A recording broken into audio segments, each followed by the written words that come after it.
Hey guys, it's Jack. I wanted to let you know that we're starting a new push for subscriptions here on Human Events Daily. So make sure that when you're listening to this podcast, you hit subscribe, you download it, and you share it with 5 of your friends. Make sure they're all going and downloading as well, because we need to get the signal out as much as possible. Look, we've done so much over the past couple of years since this show started, and we're only going to do so much more. Let's get it.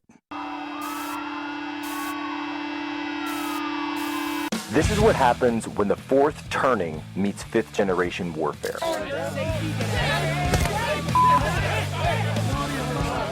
A commentator, international social media sensation, and former Navy intelligence veteran. This is Human Events with your host, Jack Posobiec.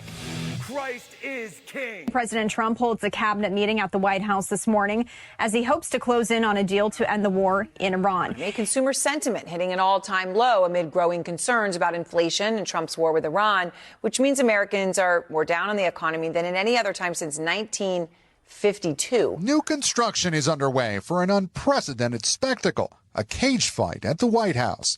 A massive arch taller than the building itself, part of a makeshift arena for an upcoming Ultimate Fighting Championship event. Yes, the Trump administration is planning a government-wide non-disclosure agreement that would keep federal workers from sharing, quote, confidential government information. Well, a panel of federal judges is now blocking Alabama from using a new congressional map that would eliminate one of the state's majority black districts. This news from South Carolina, the Senate down there, the state Senate down there has denied Donald Trump's request to redistrict. Trump administration is advancing plans to increase the number of white South Africans it admits to the United States as refugees in the coming months.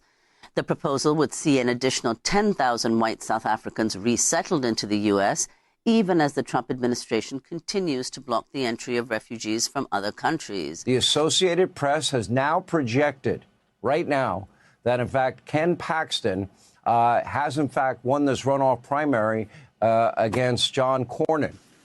We just made history.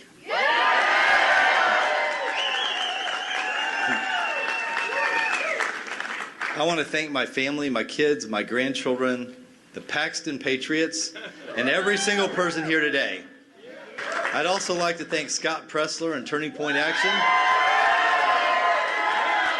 And then there's one person who I think you might know, President Donald J. Trump.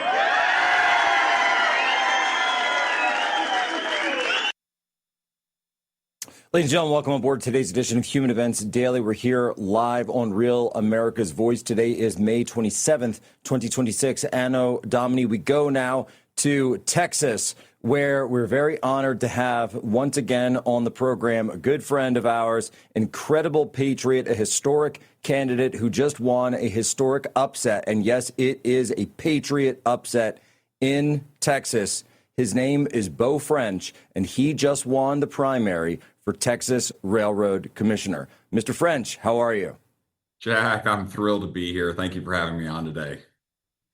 So, Beau, talk to us a little bit about the race here, because you ran an extremely unconventional campaign. You talked about some of the issues about the Railroad Commission directly, but you spent a lot of time talking about immigration. You talked about cultural issues. You talked about how Texas is being changed seemingly from the inside out. And you were able to find a way to connect with voters in a race that, quite frankly, just isn't one that typically gets to the level of national attention as of course, Senator Paxton, or Senate, soon to be Senator Paxton's race over there on his side. How did you do it? Well, first of all, it's a confusing office called the Railroad Commission, but really it is the regulating agency over the Texas energy sector, our oil and gas industry, pipelines, mining. So it's a hugely powerful position. Texas produces, almost half the oil and gas in the United States. So, very, very clear economic and even national security interest there. But look, I ran a campaign because I had to win in a Republican primary. And so I talked about traveling the entire state, meeting with patriots all around the state, the issues that they actually cared about, talking about the Islamification of Texas, talking about DEI, talking about LGBTQ issues, talking about the change in our culture. I'm 56 years old. I've watched our culture change dramatically over my lifetime. The H-1B fraud we've seen in entire communities changing. So those are the kind of issues that our voters demand that elected officials address. And for far too long, many of our elected officials haven't discussed those things or even confronted them. I think 2 years ago when I was talking about the Islamification of Texas, I got roundly criticized. People tried to call me a racist, told me to resign. CARE came after me. So I was early on this issue in Texas, but of course now everyone's talking about it. The Overton window has shifted. And I think my victory is just a testament to the grassroots folks in Texas who are tired of electing people who aren't fighting for them on any of these issues. And so by talking about them as much as I did, of course, outside of the context of the purview of the agency that I'm running for, but that's what mattered to the voters. They want people like me elected to go to Austin to fix these issues. And so, look, I will work with our elected leaders in Texas to advance issues and policies that help Texas and help this industry specifically. But they want people to also talk about the issues that matter most to them. And that's what this victory is for. Well, no, I couldn't agree more. And by the way, aside from as important as it is, and the fact that it shows, by the way, that there is one issue above all others that connects with the grassroots voters, and that's the issue of what's going on in America on the ground today. That issue, the issue, you talk about deportations a lot, of course, the president's talked about it, but you have made it a central point. This is an issue that matters so much to Americans because it takes that issue and makes it active. But I would also add that obviously the issue of gas prices is an incredibly huge issue right now. And a lot of your policies would actually help Americans, not just Texans, but Americans all around the country, because you've talked about making some specific changes to the way the regulations work down there that would really help Americans in the industry. Yeah, the problem with regulators in general is they listen to all of these radical leftists, and so they want to implement all of these Obama, Biden era EPA type regulations on our industry. And of course, that's harmful to the industry that, does have national security implications. So rolling back some of these, new regulations that literally just went into effect last July, we really haven't even felt the full effect of them, but they are driving up costs and red tape for our industry. And of course, that's at this time when, global oil prices are much higher and gas prices at the pump are much higher. People are feeling the effects of that even more. And so I think it actually helped my campaign in a way because, we need to get back to some lower oil prices, which, the industry doesn't love as much, but consumers need. There really is a sweet spot for oil prices where the oil companies can still make money, keep people employed. The oil companies in Texas through the energy sector employs over 500,000 people, but there's another 1.5 million people indirectly affected by it. So we're talking roughly 2 million jobs in Texas that are dependent on this industry. So it's hugely important to protect the industry, keep it profitable, keep people employed, lowering those regulations. I love how Donald Trump said, for every new regulation they bring to me, I'm going to eliminate 10 regulations. That's kind of the way I view this. We need to reduce some of these regulations and red tape and delays, which reduce cost for the industry, which lowers the break-even point for the oil companies and keeps people employed and helps consumers at the pump. Bo French, you're connecting with grassroots all across Texas. People all around the country are now starting to tune in to the race, see what you're looking at. Also, I love that pledge to work to bring down gas prices and the cost of oil. Where can people go to follow you and get more involved with your campaign? Yeah, go to BoFrench.com and then follow me on Twitter at BoFrench. All right, Bo, please, as a favor to all of us, do not stop posting. Jack Posobiec, right back, Human Events Daily. Stand in our way, and our golden age has just begun. This is Human Events with Jack Posobiec. Now it's time for everyone to understand what America First truly means. Welcome to the Second American Revolution.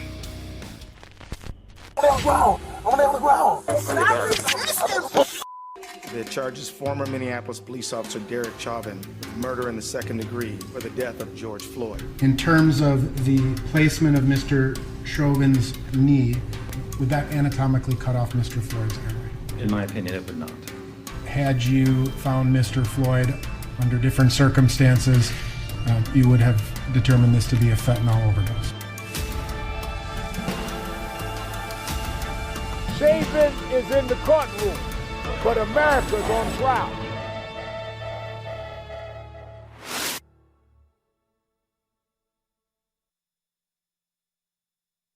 All right, folks, Jack Posobiec back live, Human Events Daily. This next guest is someone who wrote a book that I have been waiting for quite some time. It builds off of the incredible work that was done by Liz Collin over at Alpha News, who's written and discussed and broken so many incredible stories on a case that we were told that no one was allowed to touch, that no one was allowed to look at, that no one was allowed to criticize.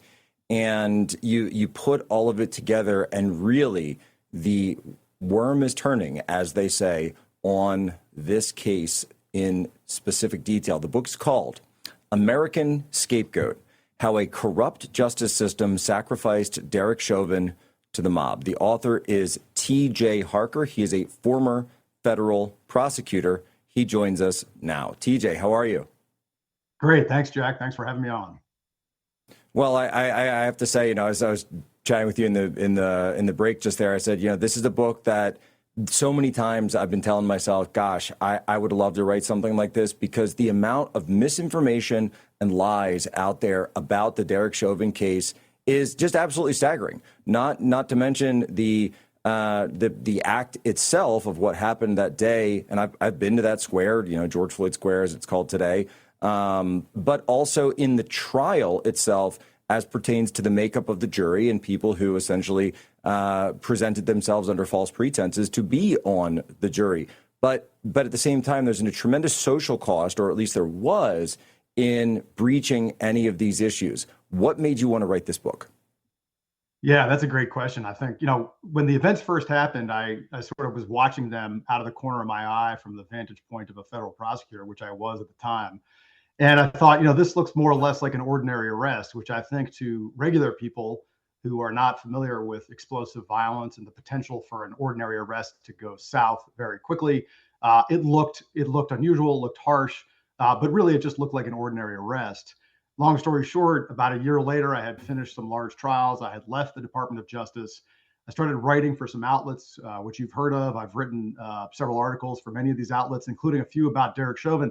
And I started to look in detail at the case. And what I found was far, far worse than what I expected to find. This was not just a question of whether or not the evidence rose to the level of beyond a reasonable doubt. But the further I dug across months and then years, what I discovered was not only is Derek Chauvin not guilty, he is affirmatively innocent. He was not the cause of George Floyd's death.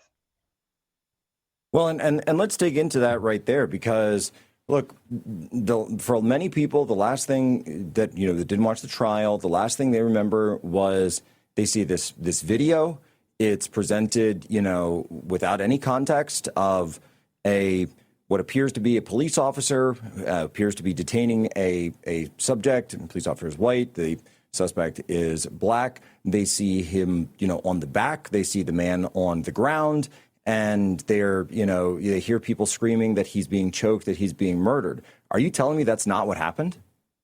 Yeah, that's not what happened. And if you think about it, what most Americans saw was the very tail end of that arrest. And what they saw was a factual pattern, the white officer's knee on approximately the neck area of a black man, that lined up with a media narrative that had been woven to sort of explain what seemed plausible, namely that a white officer was restricting the ability to breathe of a black suspect. And that was consistent with another fact, namely that George Floyd on the ground was saying, "I can't breathe." And if you're, the type of person who spent 3 or 4 or 5 minutes watching that, well, you've got some facts and you've got a plausible sounding narrative, and that's probably enough. And then, 6 years later, we've suffered the consequences of that view. But the short answer to your question is yes, that is completely incorrect. George Floyd was not killed by Derek Chauvin's knee. He was not killed by positional asphyxia. He was not killed by a blood choke. And this exact issue is critically important to understanding what went right and what went wrong in this case. And to be clear, the prosecutors didn't actually understand how George Floyd died. They never asked, they never asked that question carefully until after the trial had started, which is stunning to witness as a former prosecutor. The discovery of a fact that exploded the prosecution's theory of the cause of George Floyd's death. So yeah, your question is a good one, and it is correct that Derek Chauvin was not the cause of George Floyd's death, even though it might have seemed that way when you watch that video. Well, so there's two pieces that I always bring up when we talk about this. The first one, having been a Navy officer myself, is always, was this approved? Was this an approved takedown procedure, an approved hold procedure by the Minneapolis Police Department? And of course, the first thing that comes up when you dig into it is this slide from the training, which I believe we have, the training arm of the Minneapolis Police Department, which shows an officer that actually kind of looks like Derek Chauvin. I don't believe it's him, but it actually kind of looks like him in the training materials, along with another officer who's performing pretty much the same exact literal textbook hold that Chauvin was performing. So we see the approved move right there. Now, here's the second part of the question, though. You just said that it was not a blood choke. And of course, we got into that in the trial. I remember there was this sort of, shall we say, aspiring MMA fighter who was there who described a blood choke and said that that's what he saw and this is what happened. But then upon further questioning, it came out that a blood choke actually requires pressure on both sides of the neck, whereas in this case, that wasn't what happened. So what did actually happen? Yeah, and so you raised the two issues that were of critical importance in the trial were, one, was the use of force authorized? And separate and apart from that, what was the cause of death? So if put yourself in the prosecutor's position, it's late May 2020. The ordinary American says, oh, a knee on the neck, a man saying I can't breathe, I think I understand. That is not remotely detailed enough to be for a prosecutor's purposes. You have to be able to explain the causal mechanism. And in this case, prosecutors had to be able to explain the cause of George Floyd's death in a way that connected to Derek Chauvin's knee. They couldn't say the man died of a heart attack. They couldn't say the man died of a drug overdose. They couldn't say he died of excited delirium because those things had nothing to do with Derek Chauvin. So knowing that they were limited to Derek Chauvin's knee and George Floyd's neck, they had two choices. Either you could argue that George Floyd died because his airway, his windpipe was compressed and oxygen could not flow in through his mouth, down his throat, into his lungs, where it could be absorbed by the alveolar sacs. Or you could argue that his carotid arteries were compressed so that even though he could breathe in air through his mouth, the heart could not pump oxygenated blood to George Floyd's brain. Prosecutors quickly did away with the idea that mechanical asphyxia, that is the compression of the windpipe, was the cause. And the reason they did away with that as an explanation back in May of 2020 was because the medical examiner who conducted the autopsy, Dr. Andrew Baker, told them George Floyd did not die from mechanical asphyxia. There's no bruising, there's no petechiae, there's no damage to the laryngeal structures. So prosecutors stuck with the only option they had, carotid compression, also called a vascular restraint or a blood choke. And the four lead prosecutors, there were over 25 prosecutors for the government in this case, but the four lead prosecutors appear never to have thought about the fact that this was not actually physiologically possible until they realized it on the fourth day of trial. I, as a prosecutor, have never seen anything like that in my life. They went into the trial believing that it was possible to obstruct the flow of blood to Floyd's brain by compressing one carotid artery. And both the defense counsel and the prosecutors realized simultaneously that the prosecutors were relying on a flawed theory because obviously Derek Chauvin had only one knee on George Floyd's neck and couldn't compress it, could not compress both. TJ, give me 1 second. We've got a break here. I want to hold you over because this is key and people need to understand the facts here because we need to get to the truth of what actually happened that day. Right back, Human Events Daily. You talk about influencers. These are influencers, and they're friends of mine. Jack Posobiec. Where's Jack? Jack, he's done a great job. All right, folks, Jack Posobiec, we are back live, Human Events Daily, Real America's Voice. Folks, America hits 250 years right now, and we're fighting for its soul. We need the culture. We need the economy. We need the truth. We have to know who gets your dollar. That's the battle. Most wireless companies, they don't care. They just want your cash. Patriot Mobile is different. For more than 12 years, they've stood with Americans like us. They're Christian conservatives, and they speak up when everyone else stays silent. Here's the deal. You don't have to give up your service or your quality when you switch to Patriot Mobile. We're talking about priority access on all 3 major networks, the same coverage you have today or better. Think switching is a hassle? No, it's not. Keep your number, keep your phone, or upgrade. Patriot Mobile's 100% U.S.-based customer support team can activate you in minutes. Still paying off a device? Patriot Mobile even offers a contract buyout. 2026 is a defining year. We're going to fight for America's soul. Let's work together to save our country. PatriotMobile.com/POSO 972 Patriot. Use promo code POSO for a free month of service. PatriotMobile.com/POSO 972 Patriot. Make the Patriot switch today. All right, so we're on with the author of the new book, American Scapegoat, TJ Harker. This is just something that I've thought about. I battled a lot of the misinformation online. I'm so glad that you put this all together because it's just so true. And it's a lie not only that ripped our country apart, but it's a lie that put a man in jail where he resides today, behind bars, by the way, and over this national lie. And I love your title, by the way, of the American Scapegoat, because that's exactly what they did. They said our nation is full of ills and we're going to turn this police officer into a scapegoat, and nobody really wanted to speak out on his behalf.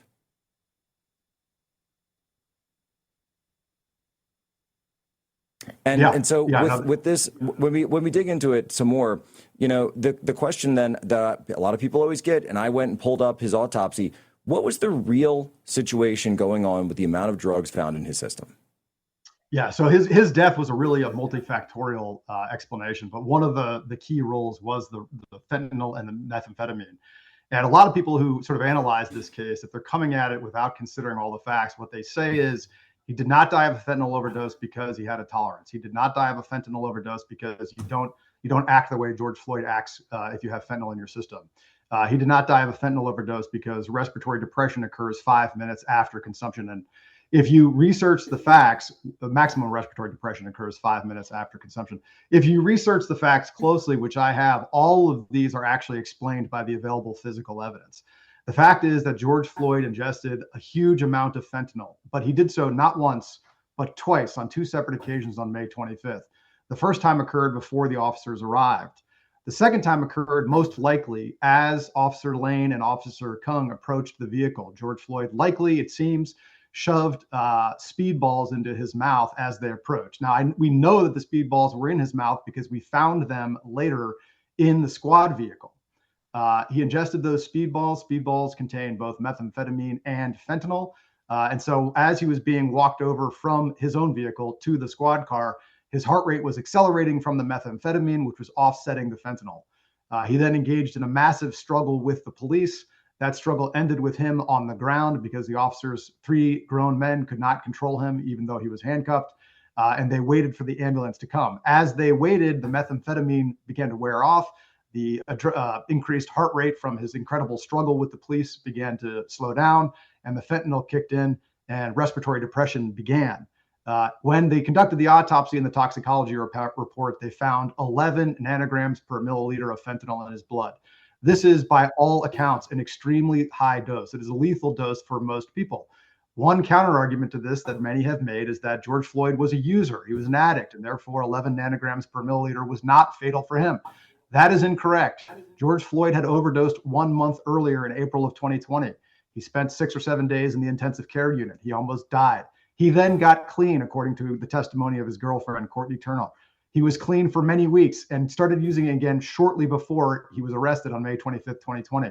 The testimony at trial and the scientific evidence show clearly that if you stop using and get clean, you then no longer have the benefits of some level of tolerance for a high drug concentration. George Floyd had the tolerance of a neophyte. He was a new user. 11 nanograms per milliliter was a fatal dose for him, and it contributed to his death. And in fact, I've actually had some people who are familiar with this tell me that this is actually a common dynamic that they see in overdose cases where someone had been a long-term user, but then had recently gotten clean, but then had a relapse. And during the relapse, tried to come in at that same higher amount that they were used to, but didn't realize that they had lost their tolerance and ended up taking the same amount. Well, I know I can take this much. I can handle this much is what I usually take. But actually, it's that getting clean that takes away the tolerance. and it leads to overdose like this. Yeah, and that there's another fact to add to that, which is that the testimony at trial showed clearly that George Floyd had a preference for fentanyl. He did not like speedballs, which were the combination of fentanyl and methamphetamine. As far as the evidence shows, as far as I'm aware from my research, there are only 2 times when George Floyd ingested speedballs. The first time was back in April of 2020 when he and his girlfriend could not get access to fentanyl alone. He ingested the speedballs, which he had obtained from a man named Maurice Hall, and he ended up in the intensive care unit where he overdosed and almost died. If I remember the second time was correctly, May 25th, 2020. If I was just going to say, and just in the last minute that we have, if I remember correctly, didn't Maurice Hall take the fifth when he was asked about whether or not he had sold the drugs to George Floyd that day? Yes, this is an incredible story. He was subpoenaed by the defense, Maurice Hall. He pleaded the fifth because he was worried that he would be prosecuted for the murder of George Floyd. There were multiple hearings on this. The prosecution could have let him take the stand by granting immunity. They refused, and the court could not overrule them. The prosecutors because they knew that if they had to give him immunity, or if he took the fifth, then that would completely undercut their theory of the case that Chauvin was the cause of the murder, because he was worried about the same law that a lot of states have, and is also federal law, that if you sell someone drugs that kill them, you can be liable for homicide. I wish we could get into this much longer. Perhaps we'll have to get you on for a full hour on this, because it's a fascinating story, fascinating book. Tell people again the name of the book and where they can get it. Yeah, American Scapegoat from Passage Publishing, and kudos to those guys. They've had the courage to stick by this difficult subject, and I'm grateful for that. No, they've done a great job, and kudos to you as well for finally putting it all together. I remember there's so many twists and turns. The jury, the fact that activists lied to get on the jury, BLM activists who said they had no connection, and then there's pictures of him with George Floyd's family is up there. It's the entire thing is a travesty, and they turned Derek Chauvin truly into an American scapegoat. Bad situation, but we need to tell the truth about it. Right back, Human Events Daily.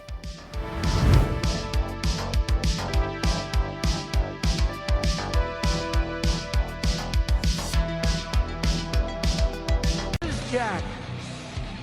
Where's Jack? Where is he? Jack, I want to see you. Great job, Jack. Thank you. What a job you do. You know, we have an incredible thing. We're always talking about the fake news and the bad, but we have guys, and these are the guys who should be getting Pulitzers.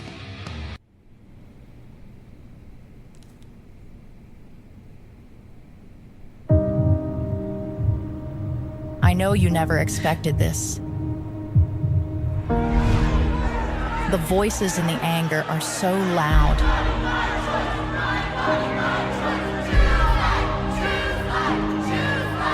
I know you envisioned things differently.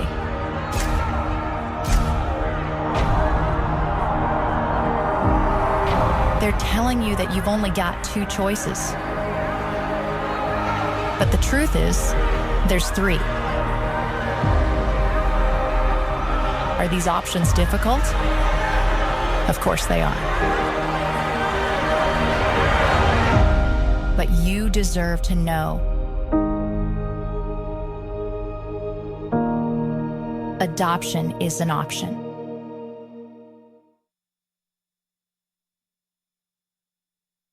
Folks, we're back. Jack Posobiec here, live, Human Events Daily, and we've got an action-packed show for you today.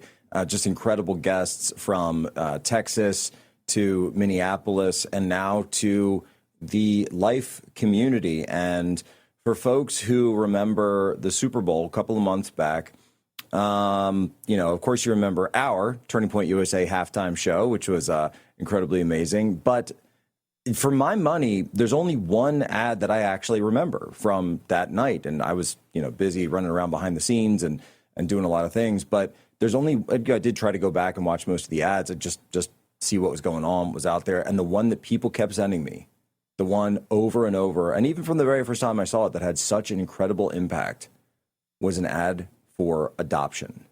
Adoption is an option. And in fact, we have the founder of Adoption is an Option and the creator, the driving force behind that ad and this campaign. Now it joins. His name is John Knox. He's here on Human Events Daily. John, how are you?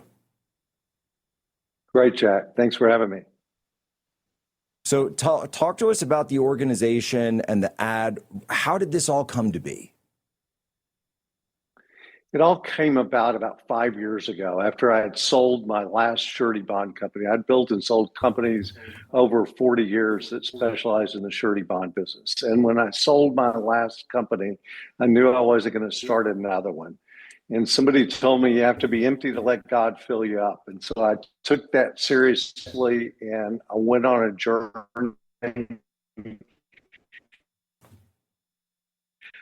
during COVID and was gone of adoption as an option. And I didn't know what that meant, but I knew I needed to put my time, talent, and treasure into the world of adoption. I was adopted, and so we formed that, and we started developing different programs. We developed I Am That Kid, which is with pro athletes, entertainers, and people who had been adopted, all telling their stories. And then we developed the Opt Institute, where we did research and became a think tank research organization around private infant adoption, and started learning a lot about that and realizing how much people didn't know about adoption today. They still thought it was secretive and closed the way it was back when I was adopted in the 50s, and realized that it had just kind of died in our society. Most of the adoptions that take place today are out of the foster care system, and that's what people are familiar with. Private infant adoption, where a birth mother makes the choice, she gets to pick the family, which she doesn't know. She can have open relationship. Over 90% of the adoptions today are an open relationship that she chooses, but that it's her choice. And so we decided to make this commercial. We decided there needed to be a campaign to let people know about adoption and talk about modern adoption today. And so that's where we ended up making a Super Bowl commercial. And that's where it came about. Well, I think it's an incredible ad. And as a Christian, as someone who's been pro-life my entire life, this is something where you're right. There's a stigma that's arisen around it. There's an idea that it's like admitting failure or admitting fault in some way. And it's not. It's just not. It's about celebrating life. It's about giving these children an option to have that life. And here you are, someone who has gone on and others, Steve Jobs is another example of someone who's gone on to be incredibly successful that we all know, and had their mother not chosen that option, who knows what would have happened. And, when you talk to people about it, what do you think are some of the biggest pieces of misconceptions around it? By the way, what you just mentioned, though, 90% of adoptions involve an open relationship. I don't think most people know that. I don't think they do, and they don't think about it. That's the biggest surprise that came from the Super Bowl commercial. Is about 90% of the people watching it didn't know what the third option was. You would think if you end up with an unwanted or unexpected pregnancy, you have three very hard choices. Adoption's not easy, but neither is abortion, and neither is raising a child if you're not in a relationship and set and ready to do that in your life. So you have three very hard options. One of the biggest surprises that came out of the research is so many of the women giving an answer about placing their child for adoption. They said, I couldn't possibly put my child in that system. Well, nobody in their right mind would put their child in that system. In terms of how they're thinking about it. They're thinking about the foster care system and putting it somewhere where somebody else is going to take care of them. They're not thinking about it in terms of private adoption, where they're picking the family and where they're doing that. I think that's one of the biggest misconceptions that's there, and that it's her choice and that she gets to choose that. Yeah, I actually have, I don't want to go into it too much because it's a personal story, but just a personal friend who I grew up with who they had been adopted. Then their parents went on to have other children that when they were a little bit older, decided to keep, then went on and met later in life. And they have a great relationship now. It was something where, they had always sort of been, 1-2 towns over. and had checked in here and there. But when they made the connection, when they believed the time was right, they did so, and they were able to completely integrate into that family in an incredible way. And, you know, I just think for me, someone I grew up with, what would have happened again if I hadn't had my friend, and if, you know, all those stories and moments and memories that we had together, you know, as a high school friend, and that wouldn't have existed. And it's such an incredible, and look, we all understand that life isn't always easy, that things don't always go according to plan. Sure, got it. But that doesn't mean that the only option out there is abortion. It's not. And even if you don't have a relationship, like back when I was adopted in the 50s, everything was secretive and separate. I didn't meet my birth parents until I was almost 40 years old. And, but I ended up with a great relationship with them for the rest of their lives. And I've got great relationships with their children, my half siblings. That I've had tremendous relationships. There's something kind of unique about that relationship. And it's a wonderful thing. People talk about that it's difficult for a child that's placed for adoption. It's not. I mean, you're getting placed normally into, or I was, into a family that is a loving, caring family that's raising you. I mean, people talk about, is there feelings of abandonment or so forth? There probably is, particularly when you don't know what the circumstances were. But with open adoption today, you get to know those circumstances. You get to know the reasons why. I've known a lot of people who have done like your friend did, that they went on, they weren't ready at the time. They placed a child for adoption and went on to later get married and have kids. And that's not, that is uncommon. That child that was placed for adoption, I don't think feels less loved or abandoned by that. I think they've probably grown up to have great lives. That's exactly right. We just have about a minute left. Tell us where people can go to get access to this, or perhaps if they find someone or know someone who's in a situation where they're considering options, where they can direct them to get more resources and connect. There's a lot of agencies and people that specialize in that. We developed a very unique site. It's called adoption.is. Adoption is a place for birth moms that can go to, that has what we believe to be the best factual information. It doesn't ask you for donations. There's no way to give it money. It doesn't ask for a name and an email address. It doesn't direct you somewhere. It's just information that you can get, unbiased, true, real information. Just adoption.is. Adoption.is. God bless you, John, and God bless your work. We're right back. Human Events Daily.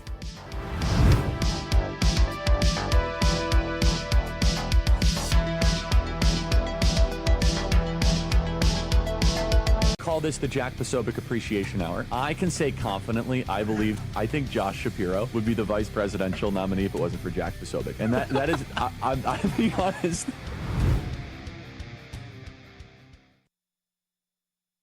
All right, folks, Jack Posobiec, we're here live, Human Events Daily, and you know, we're in the season of where Human Events guests are getting elected to railroad commissions, and we've got Senate candidates. So I figured that since we're in the season of people going from guests on this show and contributors at Human Events to opinion editors at Human Events, to a point where I just say they're getting endorsed by the President of the United States of America. Ladies and gentlemen, Kenny Cody, who's been notably absent from Human Events for quite some time, joins Human Events. Kenny, what's going on, man? Where you been?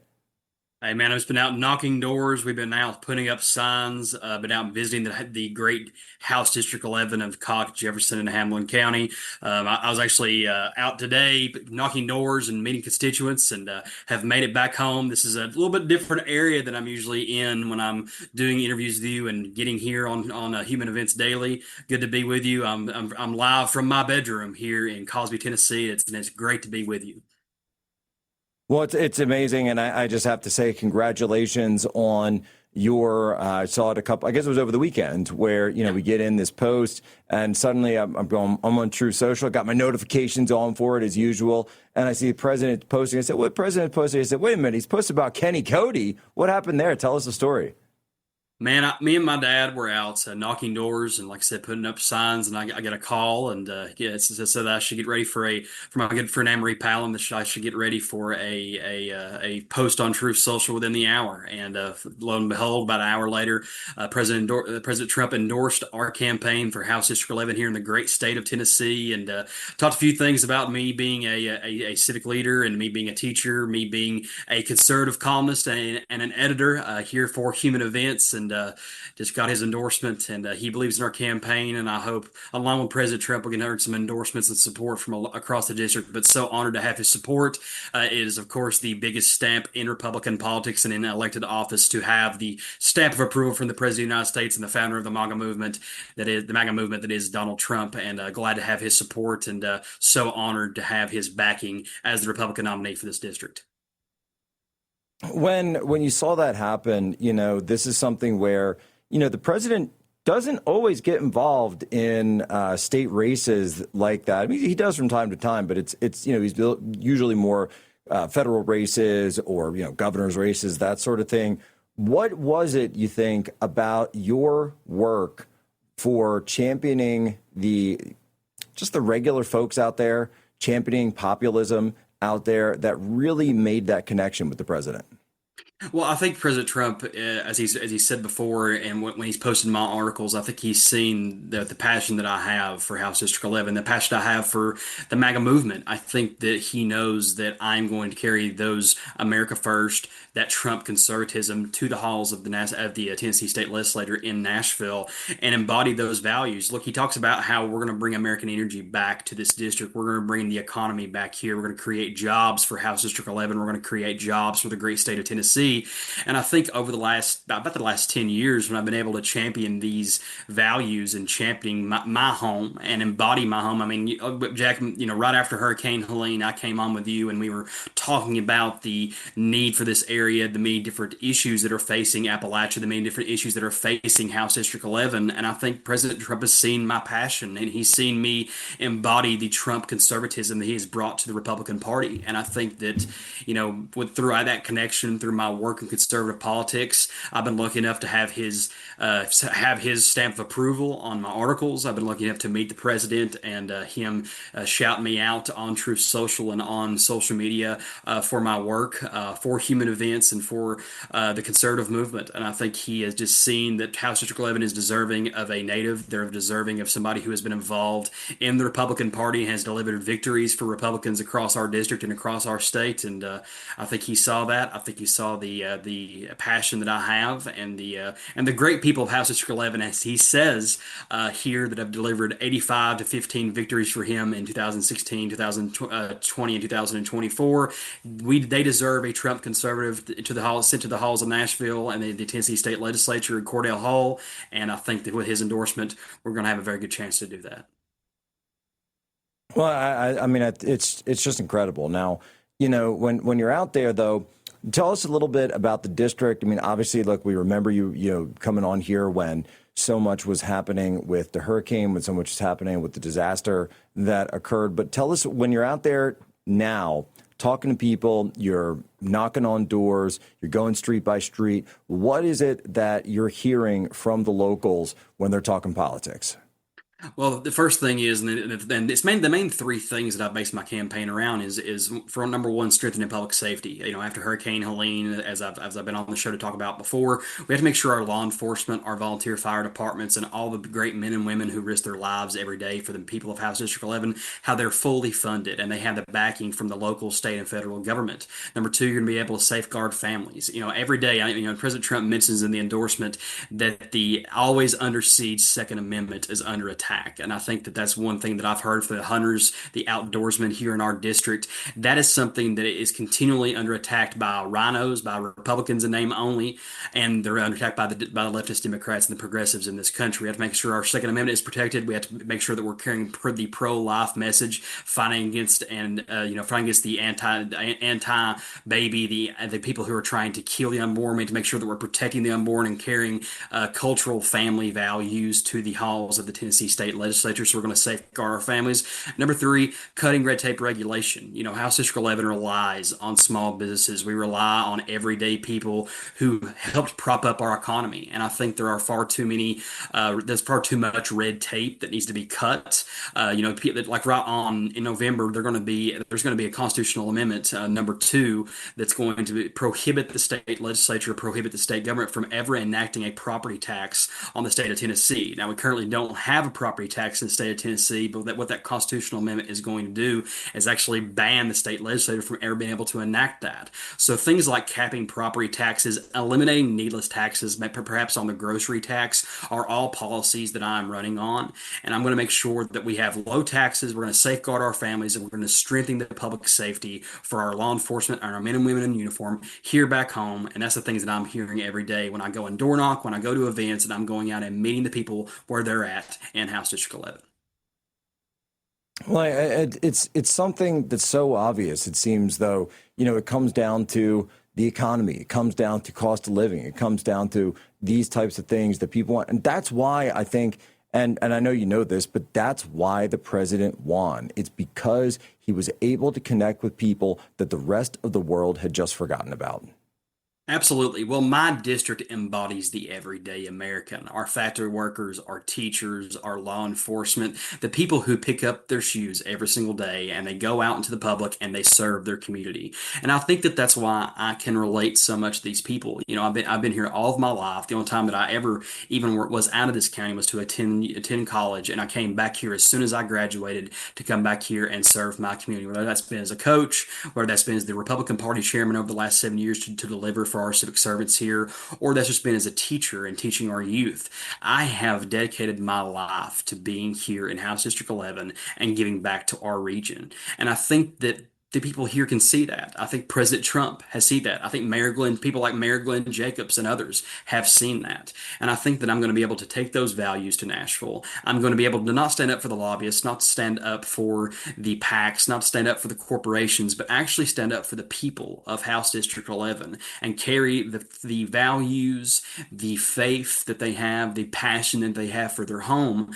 I've been able to see that through so many different avenues here, where that's been in Republican politics, where that's been in school, where that's been coaching. I have been able to experience the best values, the best things about my region. And I feel like I can embody those values. I can take that energy and that passion and that effort to the halls of the Tennessee State Legislature. And that's exactly what I plan to do. Kenny Cody, God bless you, man. Godspeed out there. Let us know anything we can do to help you in your efforts. Ladies and gentlemen, as always, you have my permission to lay ashore.